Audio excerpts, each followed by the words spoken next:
शिवसेना का उद्धव ठाकरे गुट गदगद हो गया है। एक बड़ी जीत के तौर पर हाईकोर्ट के फैसले को देख रहा है। लिहाजा इसके बाद एक बार फिर सवाल खड़ा हो गया है कि क्या उद्धव ठाकरे फिर से शिवसेना पर काबिज होंगे या शिवसेना की पूरी ताकत उद्धव ठाकरे के इर्द गिर्द आएगी, जो दो गुटों में बटी हुई है। बगावत के बाद कई लोग एकनाथ शिंदे के साथ गए हैं। क्या इनमें से कुछ लोगों की वापसी उद्धव ठाकरे के पास हो सकती है? बहुत से सवाल हैं। क्या उद्धव ठाकरे के समर्थक किस तरह की बात कर रहे हैं, क्या कह रहे हैं, ये जानना बहुत दिलचस्प है। आपको मैं इस रिपोर्ट में बताऊंगा कि जब हमने सवाल पूछा कि क्या उद्धव ठाकरे दोबारा शिवसेना को संभालने जा रहे हैं, उद्धव ठाकरे दोबारा शिवसेना के बॉस होंगे, तो क्या क्या कमेंट्स आए हैं वो तो हम आपको बताएंगे ही। लेकिन इस सब के बीच में किस तरह से शिवसेना के उद्धव ठाकरे गुट के लिए हाईकोर्ट का जो फैसला है वो बड़ी खुशी देने वाला या बड़ी जीत की तरह लिया जा रहा है, वो भी हम आपको पहले बताते हैं। महाराष्ट्र में उद्धव ठाकरे नीत शिवसेना ने मध्य मुंबई में स्थित शिवाजी पार्क में वार्षिक दशहरा रैली निकालने की अनुमति देने के बॉम्बे हाईकोर्ट के फैसले का शुक्रवार को स्वागत करते हुए कहा कि न्यायपालिका में उनका भरोसा और मजबूत हुआ है। फैसले का स्वागत करते हुए पार्टी की प्रवक्ता मनीषा कायंडे ने कहा कि इस साल की रैली भव्य होगी। उन्होंने दावा किया कि बृहन मुंबई महानगर पालिका यानी बीएमसी पर निश्चित ही कुछ दबाव रहा होगा, जिसके कारण उन्होंने अनुमति नहीं दी। हम आपको बता दें कि इससे पहले दोनों ही गुटों ने, एकनाथ शिंदे ने भी, उद्धव ठाकरे ने भी बीएमसी में अपनी अपनी एप्लीकेशंस दी थी। शिवाजी पार्क में दोनों ही रैली करना चाहते थे। उद्धव ठाकरे ने पहले एप्लीकेशन दी थी, पहले आओ पहले पाओ, यही नीति चलती रही है बीएमसी में। यही एमएमआरडीए बीकेसी के ग्राउंड के लिए भी पॉलिसी लागू हुई। एकनाथ शिंदे को वहाँ पर जगह दे दी गई, लेकिन यहाँ शिवाजी पार्क में उद्धव ठाकरे की याचिका को खारिज कर दिया गया था। दोनों ही याचिकाओं को खारिज किया गया था, जिसका विरोध उद्धव ठाकरे लगातार कर रहे थे। वो पहले से भी कह रहे थे कि बहुत समय से उन्होंने एप्लीकेशन दे रखी है, लेकिन बीएमसी इस पर सुनवाई नहीं कर रही है। उन्हें हाँ या ना में जवाब देना चाहिए, इसका कारण बताना चाहिए। लिहाजा उद्धव ठाकरे गुट हाईकोर्ट गया। हाईकोर्ट ने इस निर्णय को गलत बताया कि बीएमसी इस तरह से उनकी याचिका, उनकी एप्लीकेशन को खारिज नहीं कर सकती है। लिहाजा ये एक बड़ी जीत के तौर पर देखा जा रहा है उद्धव ठाकरे के लिए। वहीं शिवसेना के सचिव विनायक राउत ने कहा, न्यायपालिका में हमारा भरोसा कायम रहा है। पिछले कई वर्षों से शिव तीर्थ शिवसेना शिवाजी पार्क को यही कहती है में दशहरा रैली हो रही है, लेकिन इस साल शिंदे गुट और भाजपा ने मिलकर बाधा उत्पन्न करने का प्रयास किया। शुक्र है कि अदालत ने इसे खारिज कर दिया है। महाराष्ट्र के मुख्यमंत्री एकनाथ शिंदे की अगुवाई वाले शिवसेना के गुट ने भी 5 अक्टूबर को शिवाजी पार्क में दशहरा रैली करने की अनुमति मांगी थी। अदालत ने कहा कि बीएमसी का आदेश स्पष्ट रूप से कानूनी प्रक्रिया का दुरुपयोग है। एक तरीके से बड़ी फटकार है बीएमसी को हाईकोर्ट की। स्पष्ट रूप से कानूनी प्रक्रिया का दुरुपयोग है, यह हाईकोर्ट ने बीएमसी को कहा है। पीठ ने ठाकरे नीत शिवसेना को 2 से 6 अक्टूबर तक शिवाजी पार्क का उपयोग करने की अनुमति भी दे दी है, लेकिन साथ ही कानून व्यवस्था बनाए रखने के लिए भी कहा गया है। हाईकोर्ट ने कहा कि पूरे कार्यक्रम की वीडियो रिकॉर्डिंग अनिवार्य रहेगी और अगर याचिकाकर्ता कानून और व्यवस्था की स्थिति के लिए जिम्मेदार पाए जाते हैं, बिगड़ती हुई व्यवस्था के लिए, तो भविष्य में उनकी अनुमति प्रभावित होगी। अब हम आपको बताते हैं कि किस तरीके से एक के बाद एक दर्शकों के कमेंट आए। हमने एक सवाल पूछा था कि क्या उद्धव ठाकरे फिर से शिवसेना को संभालने जा रहे हैं, तो निश्चित तौर पर इस पर बड़ी तादाद में 2 लाख से ज़्यादा दर्शक हमारे साथ जुटे। जी हाँ, ये एक बड़ा सैंपल साइज होता है जब 2 लाख से ज़्यादा दर्शक आपको देख रहे हैं और उसमें ज़्यादातर करीब 83% दर्शक ये कहते दिखाई दें कि हाँ, ये बात सही है कि उद्धव ठाकरे दोबारा शिवसेना को संभाल सकते हैं या उद्धव ठाकरे दोबारा शिवसेना के बॉस बनेंगे। ये एक बड़ा सर्वे था, बड़ा सैंपल साइज। इसमें 15,000 से ज़्यादा लोगों ने एक्टिवली पार्टिसिपेट किया और अपना वोट किया है। जी हाँ, 2 लाख से ज़्यादा दर्शक, 15,000 से ज़्यादा वोट और उसमें 83% लोगों का ये मानना कि उद्धव ठाकरे शिवसेना के एक बार फिर बॉस बन सकते हैं। ये एक बड़ा पोल है जो बताता है कि लोगों की सिंपैथी अब उद्धव ठाकरे के साथ में जा रही है।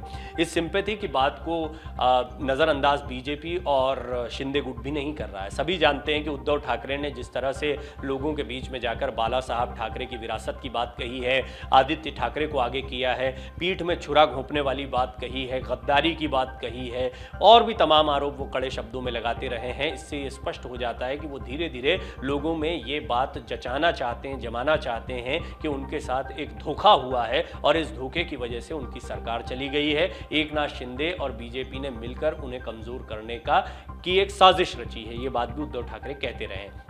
अब हमारे कई दर्शक हैं, वो क्या कहते हैं, उनकी जो राय पढ़ेंगे आप तो आपको बहुत सारी चीज़ें समझ में आएंगी। जैसे रोहित गायकवाड़ एक और दर्शक हैं, उन्होंने कहा है कि तेजस ठाकरे की लॉन्चिंग दशहरा रैली के साथ होने जा रही है। ये मैं बहुत ही इंपॉर्टेंट कमेंट मानता हूँ। इसी जगह से सभी की लॉन्चिंग हुई है, क्या राज ठाकरे, क्या उद्धव ठाकरे, क्या आदित्य ठाकरे और अब तेजस ठाकरे जो कि छोटे बेटे हैं उद्धव ठाकरे के, आदित्य ठाकरे के छोटे भाई हैं, उन्हें युवा विंग की जिम्मेदारी दे दी गई है। आदित्य ठाकरे लगातार अपने प्रयास कर रहे हैं, मंत्री होने का अनुभव पा चुके हैं, अब अनुभवी राजनेता बनते जा रहे हैं, धीरे धीरे लोगों के बीच जाकर संवाद भी कर रहे हैं। इस सबके बीच में ये कहा जा रहा था कि बाला साहब ठाकरे के छोटे पोते यानी तेजस ठाकरे को भी अब एक्टिवली राजनीति में उतार देना चाहिए। तो रोहित गायकवाड़ जो दर्शक हैं वो कह रहे हैं कि तेजस ठाकरे की लॉन्चिंग दशहरा रैली के साथ होने जा रही है। तो ये एक मतलब ये तो दर्शकों की एक राय है, वो साझा कर सकते हैं, लेकिन इस बात में कोई शंका नहीं रखनी चाहिए, कोई संदेह नहीं रखना चाहिए कि कोई ना कोई बड़ा फैसला यहाँ पर लिया जाएगा। हमने पहले भी आपको कुछ रिपोर्ट्स में बताया है कि क्या आदित्य ठाकरे को लेकर शिवसेना उद्धव गुट कुछ सोच रहा है, उद्धव ठाकरे उनकी जिम्मेदारियों को बढ़ा सकते हैं, तेजस ठाकरे की नई जिम्मेदारियां क्या हो सकती हैं। ऐसे बहुत से सवाल हैं जिनके जवाब आपको दशहरा रैली पर मिल सकते हैं। विजय ओझा एक और दर्शक हैं, वो कहते हैं मैं कोर्ट का धन्यवाद देता हूं, आज भी कोई मर्द है, जय हो ठाकरे सरकार की। बीजेपी का काम पार्टी तोड़ना है, हिंदू मुसलमान में लड़ाई करवाना है, 2024 में जनता जवाब देगी। ये जो मर्द होने वाली बात है ये खुद उद्धव ठाकरे अपने कई बयानों में कह चुके हैं। उन्होंने ये भी कहा था कि मैं मर्द हूँ, सीधे टक्कर दूंगा। अब उनके जो समर्थक हैं वो भी इस बात का और उनके इस जुमले का इस्तेमाल कर रहे हैं। बहरहाल 2024 में जनता जवाब देगी, ये उद्धव ठाकरे समर्थक कहते हैं। तो ये समझा जा सकता है कि जो पूरी लड़ाई है पहले बीएमसी चुनाव फिर 2024 के लोकसभा चुनाव को लेकर है। हालांकि असली शिवसेना की लड़ाई ज़्यादा बड़ी लड़ाई है। इस लड़ाई में किसके पास चुनाव चिन्ह धनुष बाण जाता है, ये ब्रांड शिवसेना किसके पास जाता है, बहुत बड़ा सवाल है, क्योंकि इससे एक बड़ा उलटफेर हो सकता है। एकनाथ शिंदे को इस बात का डर है कि कहीं ना कहीं लोगों की भावनाएं, लोगों की सिंपैथी उद्धव ठाकरे गुट के साथ जुड़ सकती है। वो इस बात को, इस आशंका को खारिज नहीं कर रहे हैं। अफसर अली एक और दर्शक हैं, वो कहते हैं उद्धव ठाकरे ही चीफ मिनिस्टर बनने वाले आने वाले दिनों में। तो लोगों की उम्मीदें कितनी ज़्यादा हैं कि एक बार फिर वो मुख्यमंत्री बन सकते हैं। और देखिए ये पहले स्पष्ट हो जाए कि एकनाथ शिंदे ने भी कोर्ट में यही बात कही है। उन्होंने ये कहा ही नहीं कि हमने पार्टी तोड़ दी है, हम अलग हो गए। ये शिवसेना की ही सरकार है। शिवसेना ने बस उद्धव ठाकरे के उस डिसीजन का कि उनको महाविकास आघाड़ी के साथ जाना है, उसके खिलाफ एक बड़ा गुट था, असंतोष का माहौल था, इसलिए हमने पार्टी में नेतृत्व परिवर्तन या पार्टी के शीर्ष नेतृत्व के खिलाफ जाकर पार्टी की अंदरूनी व्यवस्था को बदला है। ये बात कही जा रही है एकनाथ शिंदे की। हरीश साल्वे जो वकील हैं उनके वो ये बात कह चुके हैं।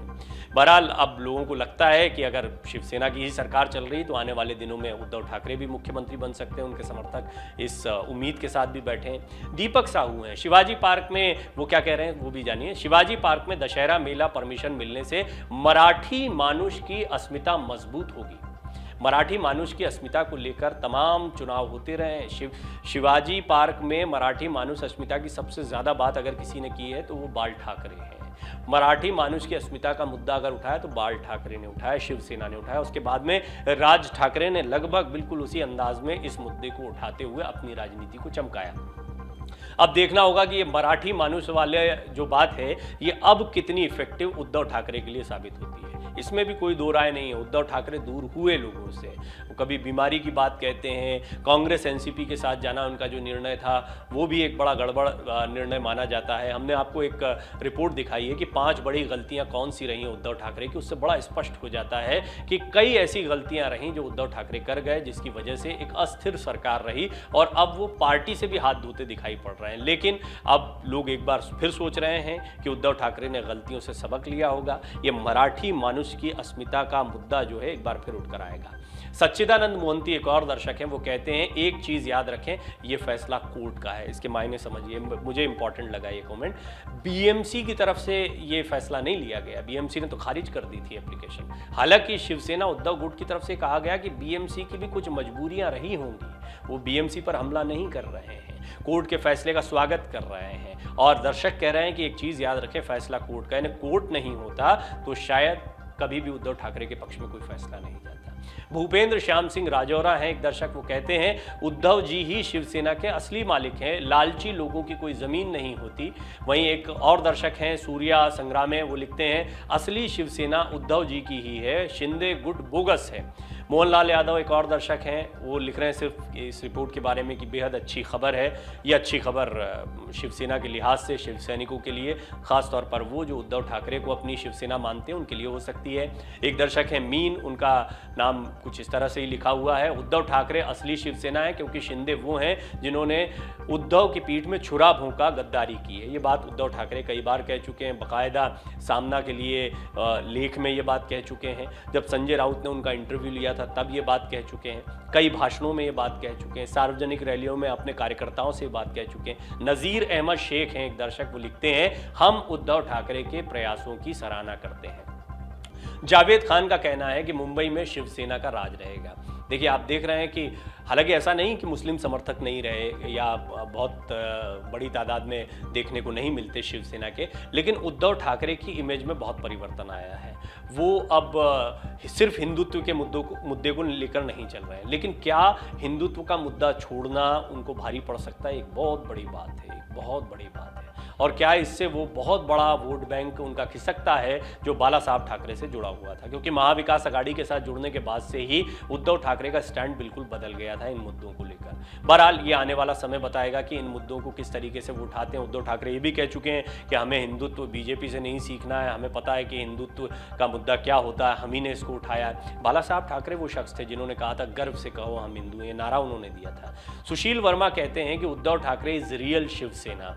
वहीं जॉन चाको एक और दर्शक हैं, वो कहते हैं Shinde ji you are a cheater and god never leave you without punishment. तो फाइनली लंबे इंतज़ार और काफ़ी जद्दोजहद के बाद शुक्रवार को वो दिन आ गया जिसका उद्धव ठाकरे गुट को इंतजार था। बॉम्बे हाई कोर्ट ने शिंदे गुट को झटका देते हुए शिवसेना प्रमुख उद्धव ठाकरे को बड़ी राहत दे दी है। कोर्ट ने उद्धव ठाकरे को शिवाजी पार्क में दशहरा रैली करने की परमिशन दी है। उद्धव ठाकरे 5 अक्टूबर को अब वार्षिक दशहरा रैली करेंगे। तैयारियां पहले से चल रही थी, पहले ही उद्धव ठाकरे ने कह दिया था और कोर्ट ने शिवसेना गुट को बोल दिया है कि आप यहाँ पर रैली कर सकते हैं, लेकिन कानून व्यवस्था का आपको ध्यान रखना पड़ेगा।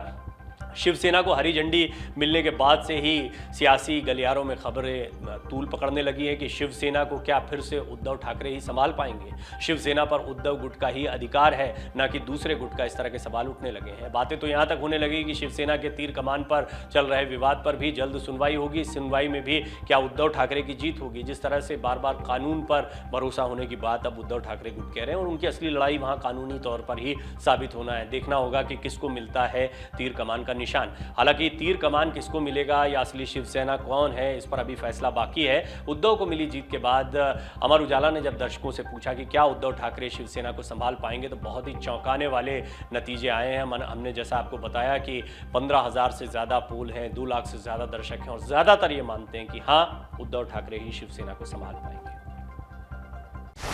डाउनलोड करें अमर उजाला ऐप और पाएं खबरें लगातार। अगर आप ये वीडियो YouTube पर देख रहे हैं तो हमारे चैनल को सब्सक्राइब करें और बेल आइकन को दबाना ना भूलें। अगर आप Facebook पर ये वीडियो देख रहे हैं तो हमारे पेज को लाइक करें।